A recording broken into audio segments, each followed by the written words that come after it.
Well, when you say that, I look at like the Machine, I look at, the Abletons and all of these other things, because it's like it cuts the product, it cuts the time, and it's like it makes the workflow very easy.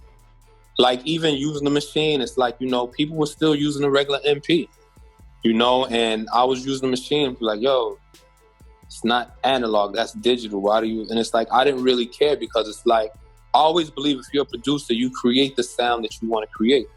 And, a lot of people, they weren't really with it. It's like, it was a machine to go, and if it cuts your time in half, that you have to do something. So instead of taking 3 hours to make a beat and you can make it in an hour, you can make 3 beats in that time. So you should be trying to do that instead of doing the dinosaur way. When you become the dinosaurs fizzled out before.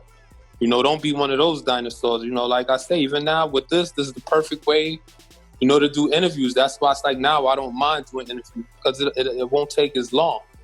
And it's like people want to watch, and it's like when they can watch these things, they can sit, it's like they can store it, watch it now and later. It's like you see what it brings to the table. They get to see you, and it's like they get to be able to interact with you, whoever is interviewing you. So you have to adapt and with things that are going on, because the same way kids watch TV and, people watch TV, if you could watch your favorite artist doing an interview and, being spoken of and doing these things, it's the best thing you can have. Because we have so many things that took forever. If you wanted to wait for that Source magazine, you waited a whole month. So by the time this interview was edited and put out, if I did another 5 interviews, all 5 would be out the same time. And if you're a fan and it's like you like the way I speak, you like what I talk about, you'll watch all 5 within a day, and it's like the 5 will stick with you and you would turn other people onto it. I just think it's like people get in their own way. And when you get in your own way, it's like you're still trying to do things like, if you're from the 2000s, you're still trying to do things from the early 2000s. You're still trying to do ways, from the 90s. And we're not doing that anymore. We're on another level. So looking at it, it's like, I don't mind. The same thing. Like Alchemist was one of the first dudes who helped introduce me to, what's going on, even the digital stuff. And he told me one thing. He said, yo, man, sometimes, I put out records and people didn't like it. But the same people who didn't like it, after I put out another 2 or 3, it's like they end up liking it. You can't come in trying to please everybody, because you can get who you want just by being yourself. So who cares if you played it for a few people and it was like, I don't really like it. But somewhere there's a fan who wants it, who wants to have every record that you've done. You always have to adapt.